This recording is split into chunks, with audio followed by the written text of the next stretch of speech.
It's Monday, and that so happens to be the day that I like to talk about monsters. I'm Geoff Arbuckle, and this is Monster Mondays, presented to you by Film Seizure. And as I say that, happy holidays from Monster Mondays and Film Seizure as well. We are going to talk about the 2015 horror comedy Krampus. It's Michael Dougherty who made this movie, and Dougherty has started out with short films like Season's Greetings and Dead Time Stories before really kind of getting his foot in the door as a screenwriter. He was the co-writer on the X-Men sequel X2. He was a writer on one of the Urban Legends sequels, and then he also got a co-writing credit for Superman Returns. So not exactly small films, if you ask me. But in 2007, he made the Halloween anthology movie Trick or Treat, which we did cover on Film Seizure back in, what was that? I guess Halloween of 2019, maybe it was. So that was one movie that we talked about. And that was a pretty big break for him. And he was... he had kind of done something like that with one of his short films. That's what Season's Greetings kind of rolled off of. But here, he took that and then got some more story credits for X-Men Apocalypse and the upcoming Godzilla vs. Kong. But he directed and wrote Godzilla King of Monsters, which is not... that's not a small thing to have been tapped to do. But he also has a website that shows off some of his art as well, and there's some pretty funny stuff in there. It's very Tim Burton in the terms of like some of the design aesthetics to it. But and that's just if I could compare it to someone else, just to kind of give you an idea of what he does. But he's an all-around interesting person. Now, Krampus is an Austro-Bavarian folklore creature. He's half goat, half demon. People believe Krampus goes way back to pre-Christian Alpine traditions. So he's been around for a while, but later on, it was one of those things that as Christianity spread through Central Europe, it was one of those things that was a tradition that was hard for Christianity to kind of get rid of. So they eventually incorporated the story of the Krampus into Christianity for the region. And that's not uncommon for Christianity to have done that. When they got into the Norwegian and the Norse areas, they were needing to, the Christian people that were there to kind of convert the Scandinavian peoples had to kind of take in some of the Norse mythology, in particular, kind of say, well, Ragnarok is being kind of the same thing as the revelations that Christianity has. So it's kind of interesting how Christianity was very fluid for a long time in order to convert different groups of people, and certainly that was the case. So now Krampus is kind of known as the dark counterpart and traveling buddy of Santa Claus. Saint Nick delivers toys to good boys. Krampus will punish the bad ones, the bad kids. So it's the yin and yang, if you will. Now Krampusnacht, which is a night, I think it's normally Christmas Eve when they celebrate that. It's in some way, shape, or form related and comes right before Christmas. But that's still celebrated quite regularly to this day in many Central European areas. Now, this movie opens with this wonderful look inside the Mucho Mart, where people are tearing themselves apart and trampling employees as they rush in to get those savings, all to the tune of "It's beginning to look a lot like Christmas."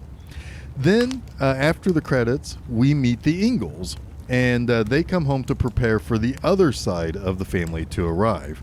The younger child, Max, he still believes in Santa and is urged on by his grandmother, who is an older German lady, to make sure that he sends out his letter to Santa and all of that.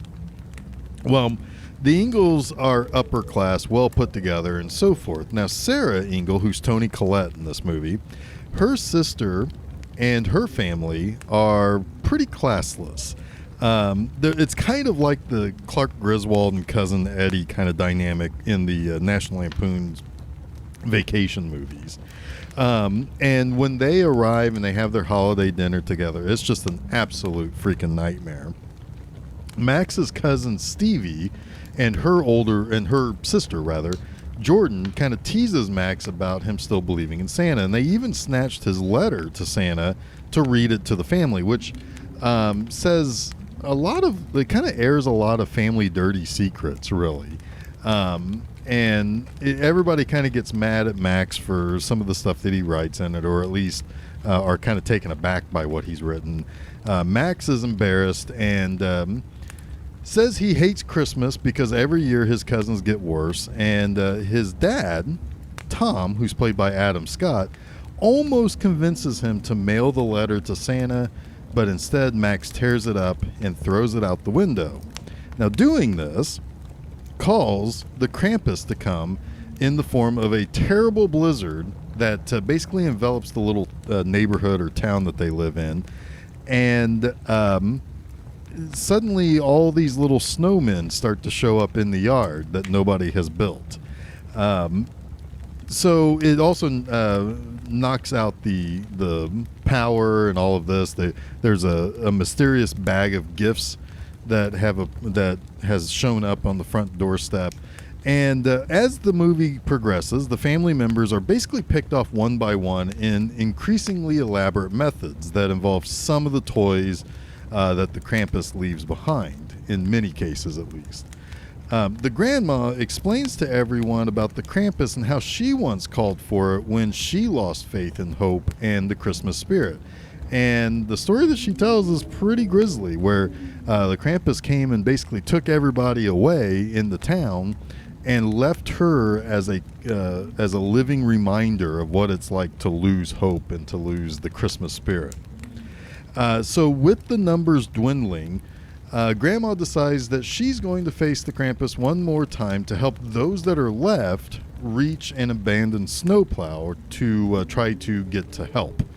But in the end, everyone is eventually captured by the various creatures or the various things that the Krampus has left behind.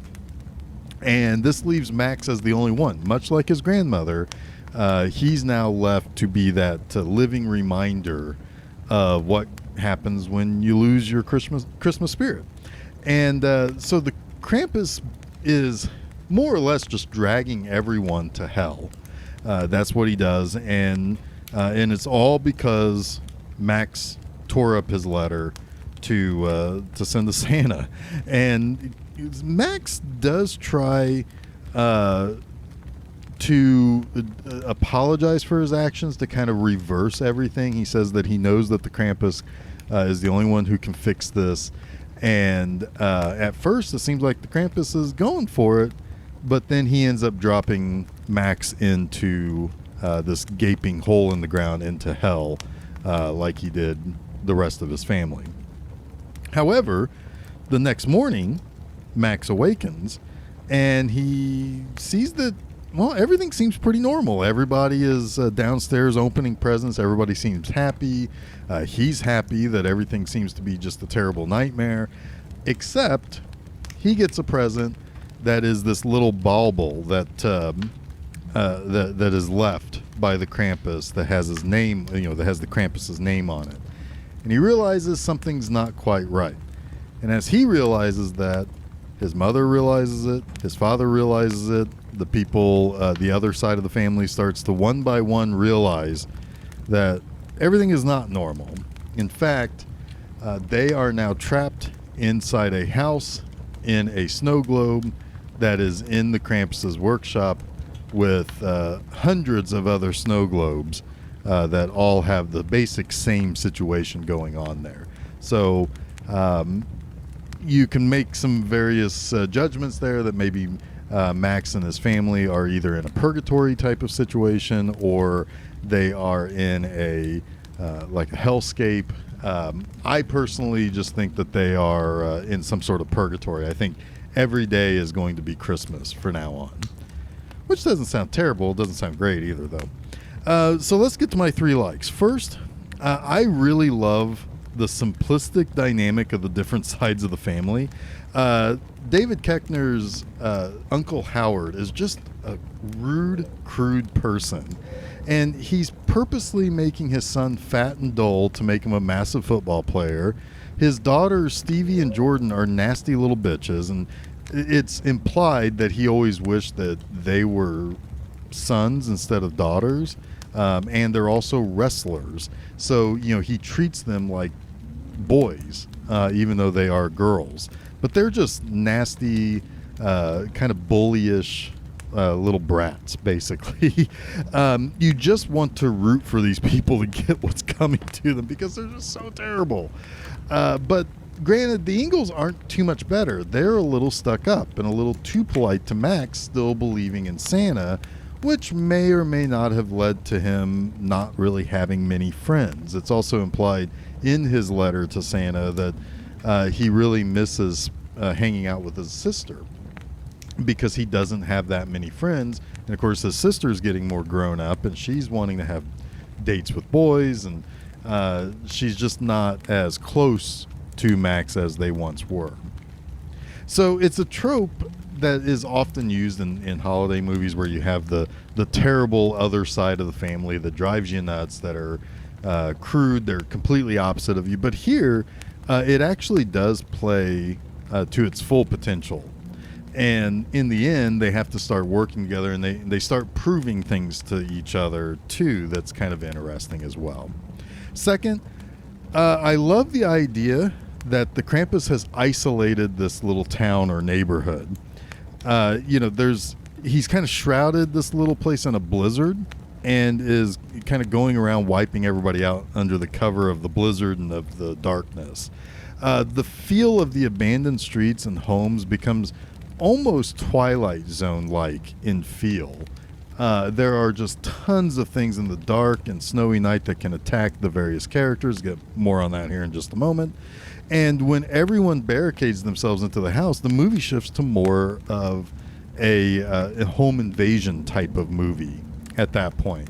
So I really like the idea of the winter horror, which you don't often see too much.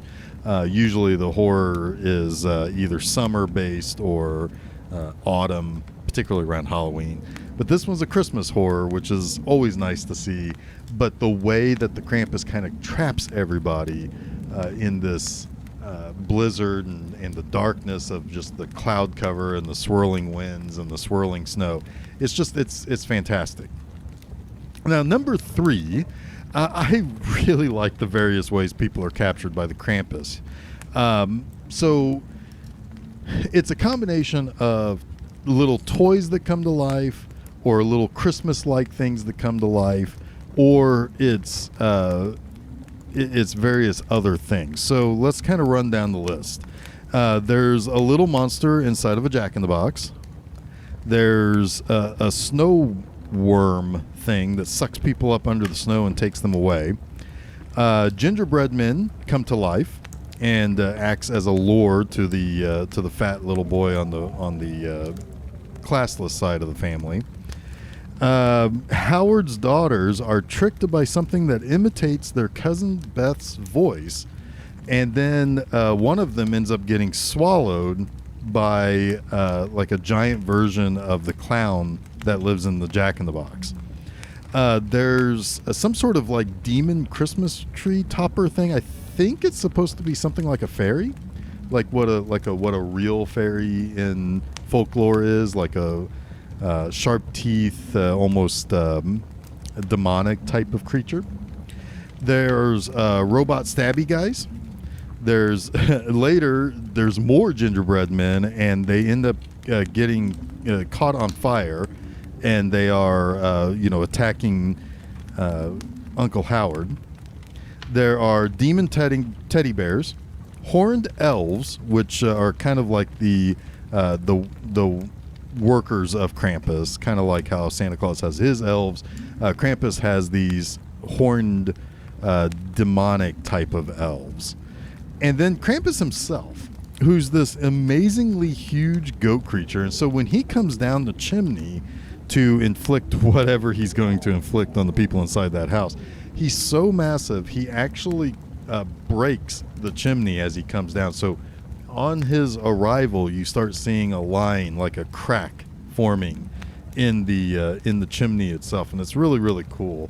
And then the creature himself, while half goat, half demon, sure, he kind of looks like a really, really old man, almost way sometimes like Jack Frost is depicted in art. He's got this really long beard. He's got sunken eyes, really long fingernails, stuff like that. So it's just a cool monster. I like that they don't use him too constantly, and they really kind of hold off on you seeing everything about him until he enters into the Ingalls house and comes in through the chimney. You see a little animated version of him in Grandma Ingalls' story about what she did when she summoned the Krampus as a little girl, but they really do kind of save that image for the right moment, and that's when he kind of comes out of the chimney, or the fireplace rather. So that wraps up this week's Monster Mondays. Don't forget to check out new episodes of Film Seizure every Wednesday, and a new installment of Monster Mondays each Monday on filmseizure.com, as well as places where fine podcasts are found, like SoundCloud, Apple Podcasts, Google Podcasts, Stitcher, TuneIn, and Spotify. Additionally, hop on over to Facebook and Twitter to follow us by just searching for Film Seizure. You can also check out new posts at my website, bmovieanima.com, each and every Friday. So, until next week, stay spooky and have a very Merry Christmas and Happy Holiday.